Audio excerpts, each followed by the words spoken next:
गौरी कभी सुबह से जंगल में दाना ढूंढ रही थी। दोपहर आने को हुई थी पर उसे दाना नहीं मिला था। दाना ढूंढते ढूंढते गौरी कभी इंसान की बस्ती में आती है और थककर एक पेड़ पर बैठ जाती है। हाय रे मेरी किस्मत, सुबह से दाना ढूंढ रही हूँ, 2 दिन से भूखी हूँ पर एक भी दाना नहीं मिला। भूख के मारे तो बुरा हाल हो रहा है।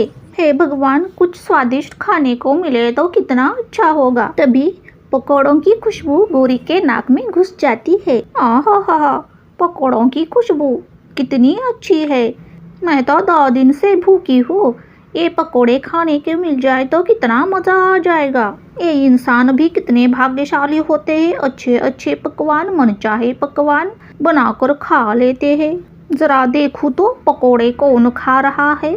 गौरी पेड़ से नीचे झांक कर देखती है तो नीचे आंगन में किसान का बच्चा पकोड़े खा रहा था।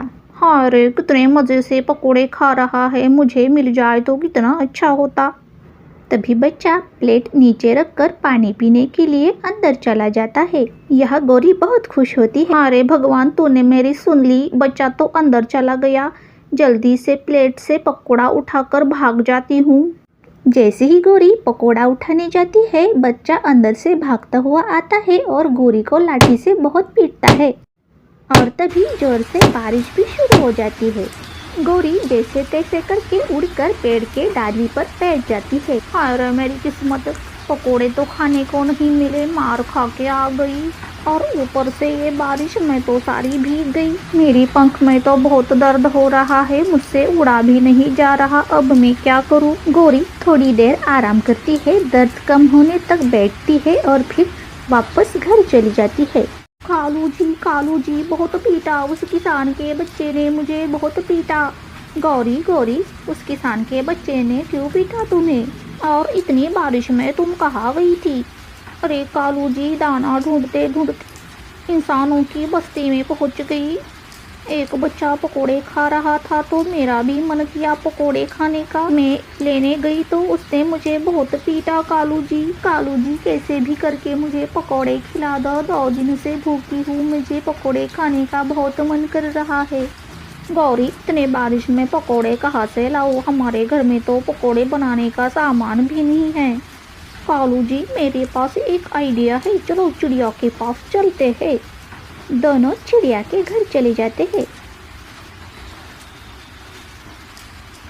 गौरी, कालू, इतनी बारिश में तुम मेरे घर क्यों आए हो? अरे चिड़िया, देखो बारिश कितनी हो रही है, हम दाना लेने नहीं गए तो इसलिए तुम्हारे घर आ गए।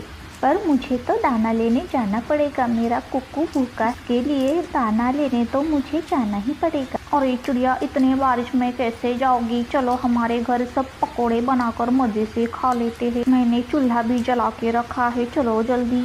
बेचारी भोली चिड़िया गौरी और कौवे के बातों में आकर उनके साथ चली जाती है।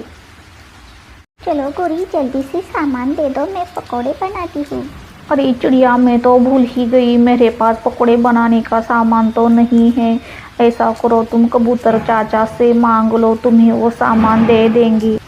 बेचारी भोली चिड़िया बारिश में भीगते हुए जाती है और कबूतर चाचा के यहाँ से अपने पैसों से सामान लेकर आती है और चिड़िया गर्मा गर्म स्वादिष्ट पकोड़े बनाती है। चिड़िया, पकोड़े तो तैयार हो गए, बड़े स्वादिष्ट लग रहे हैं। ऐसा करो, तुम कुक्कू को बुलाकर लाओ, फिर उसके बाद हम सब मिलकर पकोड़े खाएंगे। चिड़िया कुक्कू को बुलाने जाती है, तब तक गौरी और कालू सारे पकोड़े खा जाते हैं। गौरी, कालू, ये प्लेट खाली कैसे है? हम दोनों के लिए पकोड़े कहाँ है? जौहरी चिड़िया, कौन से पकोड़े, कैसे पकोड़े? मुझे तो कुछ पता नहीं पकोड़ों के बारे में। गौरी, कालू, तुम दोनों बहुत बुरे हो, मैं तुम्हारी बातों में आ गई। तुमने मेरे कुक्कू के लिए भी एक भी पकोड़ा नहीं छोड़ा।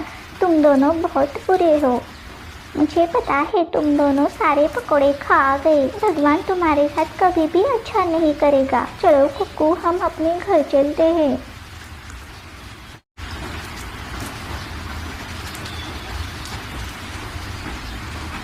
चिड़िया, इतनी उदास क्यों लग रही हो? परी, उस दुष्ट कवि ने सारे पकोड़े खा लिए, मेरे कुक्कू के लिए भी, छोटे से बच्चे के लिए भी एक पकोड़ा भी नहीं दिया। वो कभी बहुत दुष्ट है। अब मैं कुक्कू के लिए खाना कैसे लाऊंगी? इतनी रात हो चुकी है और ऊपर से बारिश भी हो रही है। चिड़िया, तुम चिंता मत करो, ये लो, ये बर्तन ले लो, इससे तुम जो भी मांगोगी खाने के लिए मिल जाएगा। चिड़िया और कुक्कू खुशी खुशी बर्तन घर ले जाते हैं। माँ, मुझे बहुत भूख लगी है, हम इस बर्तन को पकोड़े मांगते हैं। बर्तन, हमें थोड़े से पकोड़े दे दो। चिड़िया ऐसा कहते ही बहुत सारे पकोड़े आ जाते हैं। चिड़िया और कुक्कू मज़े से पकोड़े खाते हैं। पकोड़े बहुत स्वादिष्ट थे।